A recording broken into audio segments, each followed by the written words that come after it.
আসলে আঙ্কেল লেখাগুলো আসলে এটা অনেকে বলে যে এটা আল্লাহর দান আপনার প্রতি। অনেকে বলে এটা আসলে প্রাকৃতিক।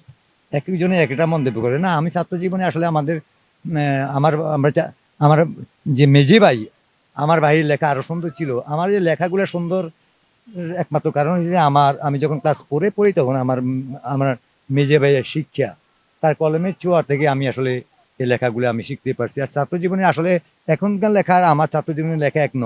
আপনি 50 বছর পিছিয়ে চলে যান, যখন আমি ক্লাস 4 এ পড়ি তখন আমার টিচার প্লাস আমার সহপাঠী প্লাস কেউ বলে না এটা আমার হাতের লেখা। তখন বলতো যে তখন বাংলাদেশের মধ্যে আসলে কম্পিউটার তখন আসেনি।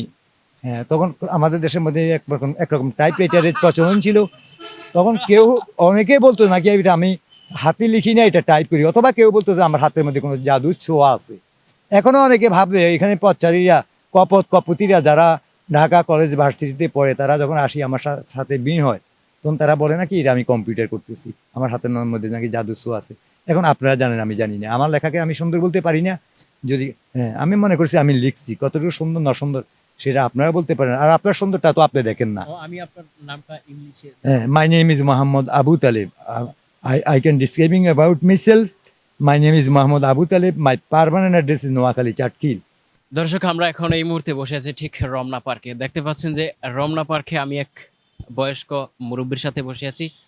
সে শুধু মুরব্বী নয়, তার হাতের লেখা যদি আপনাদেরকে একটু দেখাতে যাই, যে ঠিক কম্পিউটারে যেমন লেখা, ঠিক কম্পিউটারে যেমন লেখা এখানে কিন্তু ঠিক আমরা তেমনটি দেখতে পাচ্ছি। আপনারা শুনলে অবাক হবেন যে এই লেখাগুলো এতটাই সুন্দর যে একদম কম্পিউটারে লেখা, এবং কি এই লেখাটা কোনো ধরনের বাঁকা তেরো হয় না। এবং অনেক জায়গায় অনেক সময় আমরা লিখতে গেলেও আমাদের লেখা অনেকটাই বাঁকা তেরা হয়ে যায়। এবং কি আমরা এই মুহূর্তে দেখতে পাচ্ছি যে যেই বৃদ্ধ বয়স্ক লোকটি লিখছেন, তার হাতের লেখাটি অসাধারণ সুন্দর, এবং কোনো একটি হাতের লেখাও কিন্তু ভুল যায়নি, এবং ঠিক সব কয়টি অক্ষরই একই সমান করে লিখছেন। এবং আমরা দেখতে পাচ্ছি যে একটা পেজের ভিতরে প্রায় 40